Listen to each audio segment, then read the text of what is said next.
In this video, we are going to check out an awesome game played in the Tata Steel Challenges Group 2022 between Arjun Iragasi versus Volodya Murzin. Both these players are extremely strong players, although Arjun is a Grandmaster but Volodya is an International Master. But I personally feel that he deserves to be a Grandmaster because his level of play is excellent, you can say excellent. While the Masters Group is going on, there are some exciting games played in the Challenges section as well. So I've decided to cover a very interesting game played in the 5th round of the Challenges Group Tata Steel, which is between Arjun versus Volodya. So this game is very interesting, so I want all of you guys to keep a very nice focus in the game. So let's check it out. So Arjun with the white pieces started out the game with 1 d4 as usual, and Volodya with the black pieces replied with d5. We have the Slav exchange, and in the Slav exchange, I personally feel that after getting a Slav exchange position on the board, you must have a great positional understanding, because now you can say it's like a complete positional game. You just need to take out the bishops and the knight, you need to castle, and you need to play a good positional game. After c into d5, we have knight to c3, e6, bishop to f4, bishop d6, asking the white bishop whether he wants to trade the bishops or whether he wants to pull the bishop back. We have bishop g3, knight c6, e3, knight f6, and now we have bishop to d3. The one thing that I noticed about Arjun's game is he likes to keep the knight on g1. The idea of keeping the knight on g1 is, if black tries to castle at any point, I can simply play queen f3, or you can say Arjun can play queen f3. His idea is to put the knight on e2 after playing queen f3, which gives white an idea to attack the weak black king, because by putting the queen on f3, it gives white an extra power to attack the black king, which I think is a very good idea. You can also check it out in your games as well. So after playing bishop d3, Volodya decided to capture the bishop on g3, which I think was a bit of an inaccuracy, because after h into g3, it's already, you can say white is already having an edge, because first of all, you can't castle in the position, because white is already having an extremely strong move, bishop into h7 check, and after knight into h7, I can simply play queen h5. Idea is to simply capture the knight and it's game over. You can't move the knight because queen h8 is already game over. Black is forced to play f6, making a room for the king, and after queen into h7 check, king f7. White is a pawn up, and also you can say that black king is extremely weak and white is completely winning. So first problem I see that black cannot castle.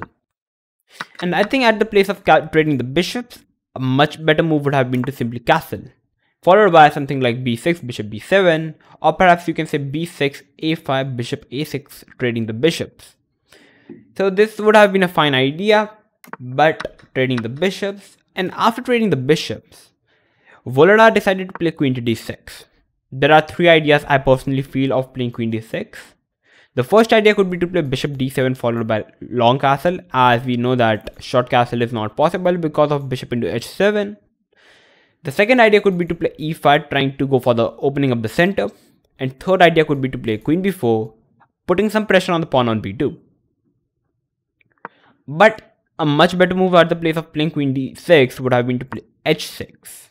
The idea of playing h6 is, if white tries to play g4, because white idea is already very strong to play g5, hitting the knight and the pawn, you cannot capture the pawn because the rook is hanging.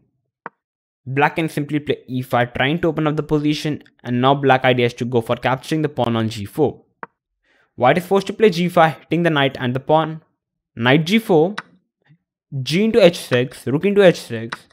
We have a rook trade, and now we have d into e5. And now we are going to play d4, hitting the knight and the pawn. Moving the knight doesn't make any sense because d into e3 is extremely powerful. You have to capture the pawn. And after queen into d4, queen e2 because the pawn was hanging on f2, queen into e5, knight to f3, have a queen trade, and this position is equal. Although I think white is having a slight edge because of these, you can say, isolated pawns, but it's definitely playable position. A fine position for both the sides. But Volodya decided to play queen d6, which actually allows white to play a very strong move, g4. And now g5 is extremely strong, and you can say now that white is already better in this position completely. Black played knight to b8, knight to g8 because he wants to reroute the knight to e7, which is a fine idea.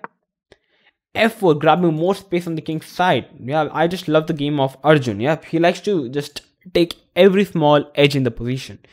By playing f4, first of all, he's grabbing more space on the king side, and second idea is to make a key square for the knight on e5 followed by knight f3, knight e5. Knight e7, knight to f3, bishop to d7, rook to c1, getting this open c file, f6. So just taking away the square of e5 from the white knight, and now we have g5, extremely strong move. You cannot capture the pawn because after knight into g5, you can say it's already winning for white. First of all, the pawn on h7 is hanging. Second idea is the white squares are extremely weak. Even queen h5 could be a very nice idea in the future. So Volodar didn't went for the capturing the pawn and decided to castle long side, which I think is a very committal move, because you can say that black is already weak. Okay, castling in the short doesn't make any sense, and soon the center is going to be open by playing, you can say, f5, or perhaps white is simply going to capture the pawn. So I think long castle is a must situation for black. Knight to b5, very natural move, hitting the queen. Queen to b4 check, and now we have king to f2. King to b8, because keeping the rook in this direction is already very deadly. If black tries to play queen into b2 check, capturing a pawn, then rook to c2, queen to b4, and now I'm going to play a3, a very nice move. Queen f5. The idea of playing a3 is to give away the square of the d6. Queen f5, check, king b8, and after knight to f7, one rook is dead, and white is completely winning because white is first of all an exchange up. Black position is completely collapsing and it's over. That is why king b8 was played. a3, queen f5, b4, queen to b6, and now we have knight to c3. It is already looking a very pleasant position for white, yeah, because white is the one who is completely attacking in this position, and black is the one who is completely defending his position somehow. We have rook to c8, rook to f8. So black idea is also to capture the pawn, trying to open up this f file for the rook. Knight to a4, hitting the queen. Queen to d8, knight to c5, the best square for the knight in the whole position.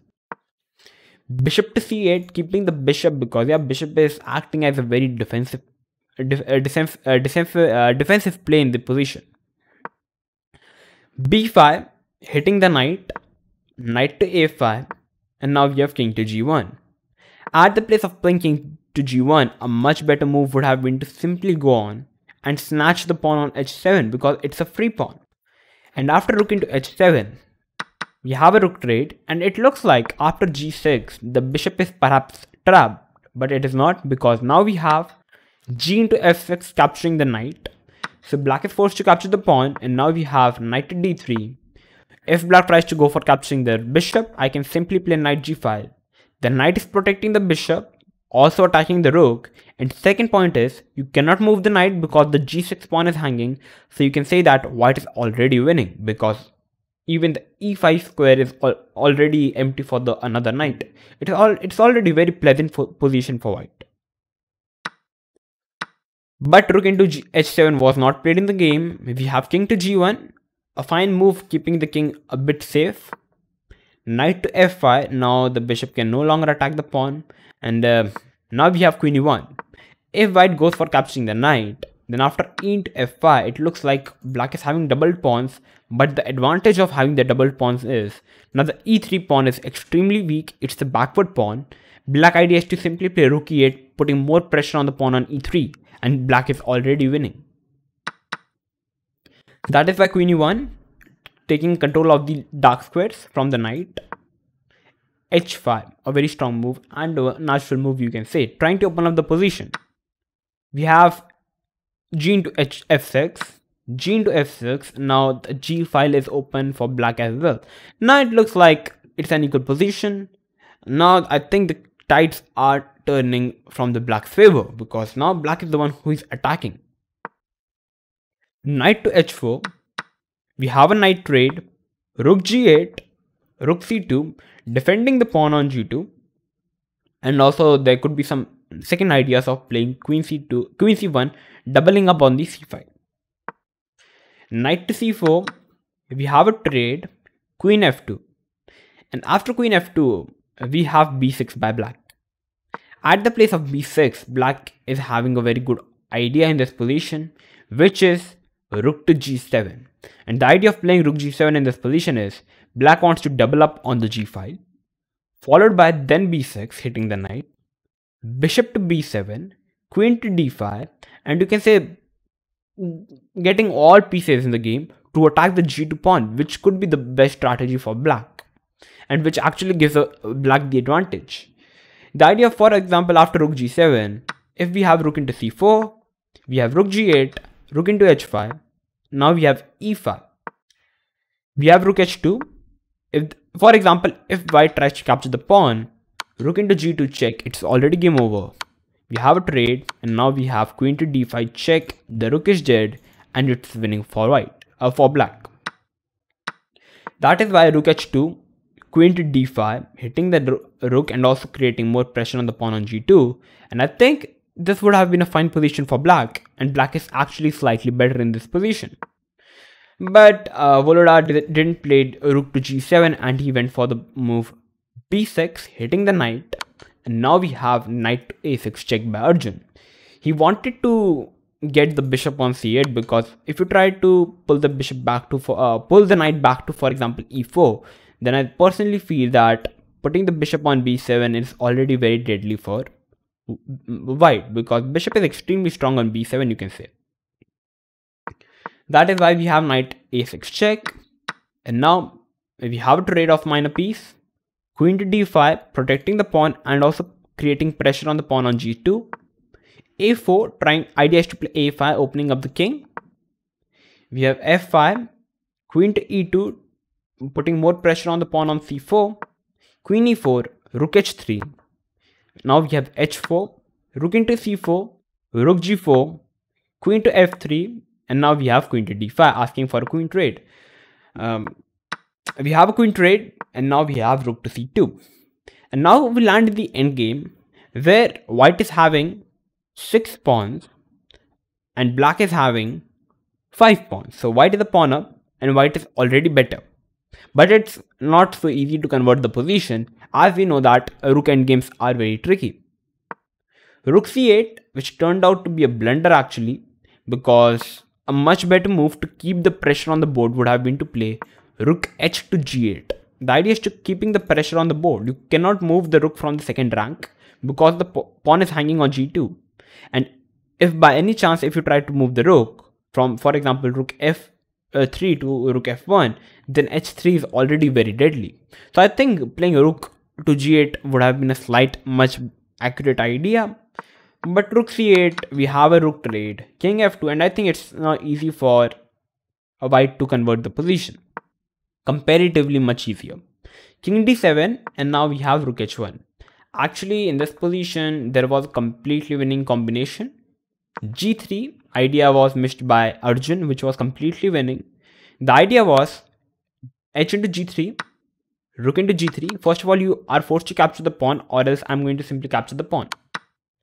In this position, you are forced to capture the rook as well, because you can't move the rook because of check. Pawn is dead, and it's completely winning for white. So rook trade, and here we have king to c6, and just look at this combination. At the same time, both white and the black queens are being becoming on the board. And after a1 queen, white can give a check on c5, king a6, and after queen into d5, it says that white is winning in this position because white is having 2 pawns. But I think Arjun hesitated to come in this position because queen's endgames are one of the most toughest and you can say craziest endgames, because in the queen endgames anything can happen, anything, just believe it. That was the reason I personally feel that perhaps Arjun hesitated to land in this position, and at the place of playing g3, he decided to play rook h1, king to d6, rook h3. He first decided to repeat the position, and now we have a5, trying to open up the position. bf5, rook a1, rook to g8, rook into a5, rook b8, grabbing the b5, rook a1, and you can say there were a couple of moves played in the game, and we have rook h1, rook h6, defending the pawn, and now finally we have a breakthrough, g4. You cannot end pass because the rook is hanging, so black is forced to capture the pawn. King g4, rook g6 check, king f5, rook a6, rook h4, rook e6, check, king d6, rook h3 defending the pawn, a5, king g5, a4, f5, rook to e4, check, king e7, rook h7 check, king d6, rook a7, takes, and this position is completely winning for white, because basically white is having this f pawn pass pawn. If you try to play even king e7, trying to bring the king near this pawn, I can simply give a check to the black king, and after king to f8, you can see king to f6. Now black king is just cornered up, and I think soon black is going to simply get checkmated or going to simply lose the game. That is why rook e4 was played, so that if white tries to move the rook, he's going to capture the pawn. But simply we have king f6, king d7, king f7, king d6, f6, king d7, and after a couple of moves, after rook to g4, rook a7 check, king d8, rook to a6, you cannot go for capturing the pawn because king g7 comes. If you try to give a check, I can simply play rook g6, and after a trade of rook, if you try to defend the f8 square, I can simply play king g7. It's queening. Okay, so black cannot capture the pawn on d4. We have king d7, and now we have rook h6, rook g5, rook h7, and on the move number 71, Volodar Murzin with the black pieces decided to resign the game. The reason he decided to resign the game is, if he tries to make a waiting move, white is simply going to play rook g7. You can't trade the rooks because white can simply make a queen. If you try to play rook h6, I can simply play king g8, and black is not able to stop the queen, and it's completely winning position for white. That was the reason after rook h7, Volodar Murzin with the black pieces resigned the game, and we have the winner of the game, Arjun Iragasi. And after the 5th round, Arjun is the current leader in the challenger section, having a full 1 point lead from the field. Yeah, in this game, I think one of the most interesting game played in the challenger section, because these two players, you can say, first of all players are very tough, but I think these two players are one of my favorite players, you can say, one of the toughest players I personally feel. So if you like this game, then make sure to like the video, and if you are new to my channel, then make sure to subscribe the channel, because I'm going to come up with these interesting analysis of the game. So make sure to share this video with everyone. Yep. So I'm going to come up with these interesting videos for you. So till then, stay tuned and keep watching One Shot Chess.